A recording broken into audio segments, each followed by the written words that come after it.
So today I want to do something a little bit different than normal. So usually I'm talking about experimentation, ways to inspect your data, ways to think about how you're actually running things out in the market. And in this one, I want to talk a little bit about how I think about running the company and how I think is an effective way to run a company. Now, look, in the long term, who knows, right? We'll see where Fermat is in 5 years.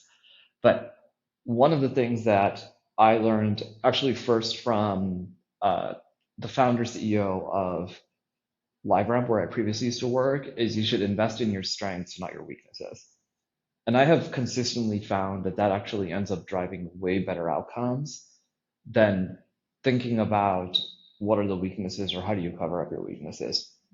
For me, at the company level, the way that I do this is I think about leverage and where to invest. So we're a SaaS company, and so like our core departments, starting at the top of the funnel, it's marketing, then sales, then account management, then product, and then engineering. And one of the things that I have learned is wherever in the company you are currently getting the most leverage, that's where you should invest the most. And in different ecosystems, this shows up in different ways. So like in venture, they call it the power law. And I mean, it's all the same. Okay. It's all ultimately wherever you're getting the most leverage, that's where you should put the most investment. So for example, in Fermat's story, there was a time where our product was like really starting to work. And so the thing to do in that situation is to push as much resource, and it was largely driven through engineering, push as much resource into engineering into that part of the product. This was basically our consumer experience, how we basically do adaptive conversion rate optimization. And so we just started to put more people into that department in order to continue to push the envelope on how effective we could be at that, right? So for us, there was like, a time period when it was really engineering that we were investing the most into.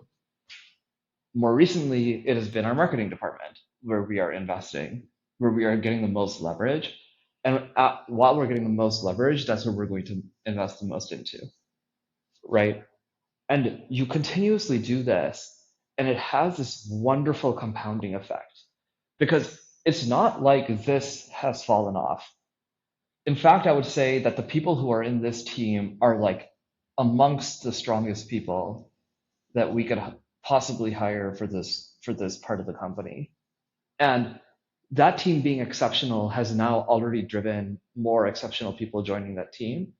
And that team is like in a really good spot. And now marketing, which is our one of our newer functions, we didn't have a head of marketing really until December of last year, is now becoming one of those functions that has a lot of compounding value across the company. And so investing in that very heavily is very useful because now we're going to get the most amount of leverage out of that because we're going to drive the most investment into that.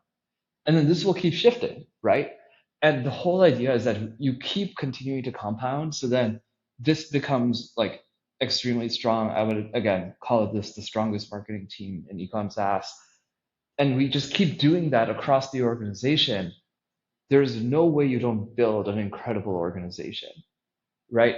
And I think that this is one of those things where I think as a company builder, you could choose to either do like, hey, I'm going to invest everywhere equally all the time.